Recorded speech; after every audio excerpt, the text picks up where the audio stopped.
और एक बार फिर एनडीएमसी रिपोर्ट का जिक्र हम करेंगे। दरअसल दिल्ली एनडीएमसी रिपोर्ट में एक बहुत बड़ा खुलासा हुआ। यह खुलासा है 731 पालिका सहायकों को लेकर के। ये दावा किया गया है कि 731 पालिका सहायकों के नाम तो शामिल है सूची में, लेकिन इनका कोई अता पता ही नहीं है। एनडीएमसी ने फिलहाल वेतन रोकने के निर्देश जारी कर दिए हैं। वेतन के नाम पर फर्जीवाड़े को अंजाम दिया जा रहा था। एनडीएमसी मामले की जांच इस वक्त कर रही है। दिल्ली के एनडीएमसी में फर्जीवाड़े का जो मामला सामने आया, इससे हर कोई सकते में है कि आखिर इस तरीके का फर्जीवाड़ा हुआ कैसे, किसके इशारे पर हुआ। वो पैसे आखिर जो वेतन के नाम पर जारी हो रहे थे हर महीने, वो पैसे, वो रुपए किसके जेब में जा रहे थे। तो कई बड़े सवाल, और इन सवालों के जवाब अभी भी ढूंढना बाकी है। इन सवालों के जवाब ढूंढने की कोशिश की जा रही है जांच के जरिए। इस पर ज्यादा जानकारी के साथ आनंद हमारे साथ जुड़ चुके हैं। आनंद, पूरा मामला हम आपसे पहले तो समझना और जानना चाहेंगे, और अब फिलहाल की अपडेट आपके पास क्या कुछ है, इसके बारे में भी बताइएगा।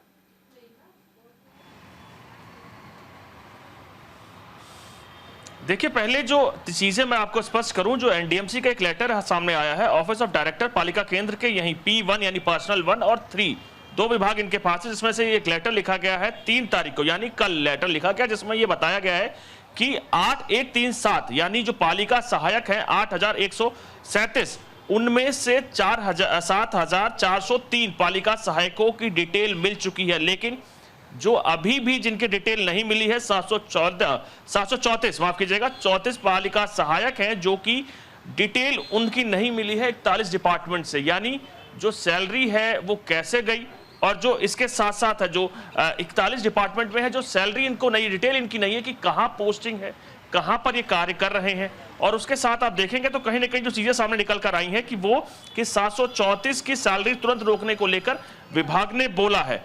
इसमें यह है कि 434 अनवेरिफाइड पालिका सहायक की सैलरी रोकी जाए, जिसमें से आप एक लिस्ट देखेंगे तो 734 के तमाम सहायकों के नाम भी अटैच किए गए हैं उनके नंबर के साथ। तो अब सबसे बड़ा सवाल यह है कि अगर ये लोग हैं तो कहां पर हैं, क्रियान्वयन हो रही यानी नौकरी कर रहे हैं तो अंदर किसके कर रहे हैं। जो आप देखते हैं ट्रांसफर पोस्टिंग इसी पालिका केंद्र जो कि मेरे पीछे है वहां से की जाती है। और ऐसा कैसे है कि डायरेक्टर को अपने विभाग के अंदर कार्य करने वाले लोगों की डिटेल नहीं है। डिटेल अगर नहीं है तो उनकी सैलरी कैसे आ रही है, किसके अंडर में काम कर रहे हैं। तो कहीं ना कहीं ये तमाम चीजें आप देखेंगे, जो आंकड़े सामने निकल कर आ रहे हैं, वो ये चीज स्पष्ट तौर पर सामने रख रहे हैं कि एनडीएमसी के पास अपने तमाम कर्मचारियों माना जा सकता है डिटेल नहीं है। 734 पालिका सहायकों का जिक्र आपने किया है, इन सभी क्या बैंक डिटेल्स भी खंगाले जाएंगे, इनके नाम पर रजिस्टर्ड वो कौन से बैंक डिटेल्स है, वो बैंक अकाउंट किनके अकाउंट से लिंक्ड है, ताकि इस बात का खुलासा हो सके कि आखिर इनके वेतन जो हर महीने तो जारी होते थे, लेकिन जाते किनके अकाउंट में थे। एक बड़ा नाम आ सकता है क्या सामने? बिल्कुल हैरान करने वाली बात देखिए, बिल्कुल आपको हैरान करने वाली बात इसमें सामने निकलकर ये आ रही है कि 734 जो पालिका सहायक हैं, इनका ट्रांसफर पोस्टिंग इसी पालिका केंद्र से होती है, यही अधिकारी करते हैं। सैलरी की तमाम यहां से जाती है, तो उनको कैसे नहीं पता कि पालिका के जो 734 सहायक है वो कहां पर है। नहीं पता तो ये अधिकारियों का फेलियर है कि उनको नहीं पता कि उनके कर्मचारी कहां पर हैं। क्योंकि आप देखिएगा आप इसमें साथ लिस्ट देखेंगे तो 734 में से पालिका सहायक कई ऐसे हैं जिनकी 20-20 साल से ज्यादा की नौकरी हो चुकी है, 20 साल 30 साल से ज्यादा की नौकरी हो चुकी है। तो ऐसा नहीं होगा कि एनडीएमसी में इनका रिकॉर्ड ना हो, लेकिन साफ तौर पर सामने जब निकल कर आ रहा है कि एनडीएमसी खुद बता रहा है कि वो अनवेरिफाइड है, उनकी डिटेल नहीं है, उनकी सैलरी तुरंत रोकी जाए। तो कहीं ना कहीं एक सवाल इस तमाम एनडीएमसी प्रशासन पर उठता है कि आपको कैसे नहीं पता कि आपके एम्प्लॉइज कहां कहां नौकरी कर रहे हैं।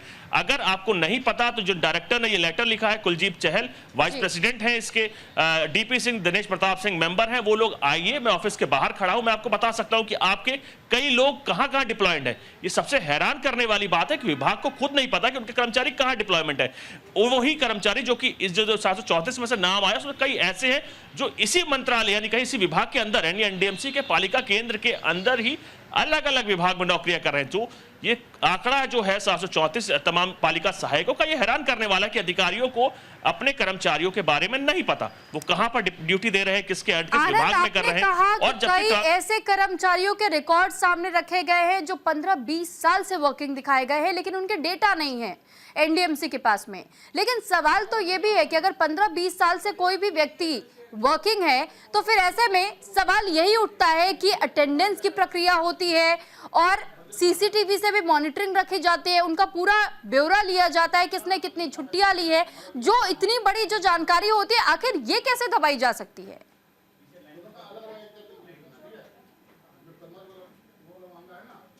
बिल्कुल आपने सही कहा, हैरान करने वाला फैसला है, क्योंकि पालिका केंद्र के बाहर मैं खड़ा हूं और अंदर जब भी कोई कर्मचारी आता है तो उसको अपना अंगूठा लगाना होता है वेरिफिकेशन को लेकर कि वो ऑफिस पहुंच चुका है, और जब वो निकलता है तो अपने अंगूठा उसमें लगाता है, मशीन में से वेरीफाई होता है कि वो कितने बजे आया और कितने बजे गया।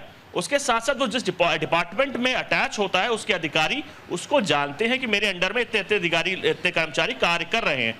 उसके बाद भी, इतना कुछ होने के बाद भी, जब आप उन कर्मचारियों को 734, आप यकीन मानिए अगर आप एक से गिनती गए 734 तक तो आपको आधे घंटे से ज्यादा लग जाएगा। अगर मैं नाम बताने पर लगूं तो पूरा हमारा बुलेटिन इसी में ही खत्म हो जाएगा। लेकिन सबसे बड़ा फेलियर उन तमाम अधिकारियों का सीधे तौर पर, जिनको अपने ही कर्मचारी समझ में नहीं आ रहे कि कहां डिप्लॉयड है।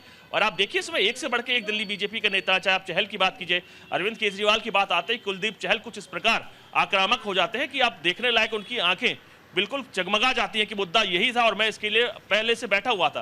कहीं ना कहीं देखिए, अब जब उन्हीं के जब वाइस प्रेसिडेंट है कुलजीत चहल, उनके अंडर ये तमाम अधिकारी आते हैं, उसी विभाग के अंदर अगर अपने कर्मचारियों का उनको खुद डिटेल समझ नहीं आ रही कि कहां पर है, तो इसमें से कई लोग, लगभग जो मैं कईयों को पर्सनल तौर पर जानता हूं, तो उन्होंने खुद वो हैरान थे कि हम लगातार सुबह मॉनिटरिंग करते हैं, जब पहुंचते हैं तो अटेंडेंस लगाते हैं, जाते हैं तो आउट करते हैं, जिस डिपार्टमेंट में हम लोग यानी कार्य कर रहे आनंद, हैं, सवाल ये भी HODs कि को हम पता है। हायरिंग प्रोसीजर में शामिल हुए तमाम उन लोगों पर भी अब जांच की आज आने वाली है।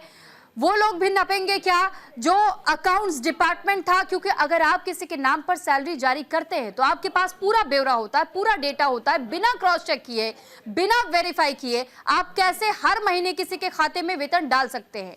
और साथ ही जो हायरिंग प्रोसेस होता है, हायरिंग प्रोसेस के वक्त भी कहा जाता है कि पहले डेटा कलेक्ट होता है किसी भी कैंडिडेट का, कि वो कहां रहते हैं, इससे पहले वो किस संस्थान के साथ में जुड़े हुए थे, या उनके बारे में और ज्यादा डिटेल्स जुटाई जाती है। लेकिन ऐसा क्या कुछ नहीं हुआ? ये डेटा यूं ही तैयार कर दिया गया और वेतन जारी किया जाने लगा?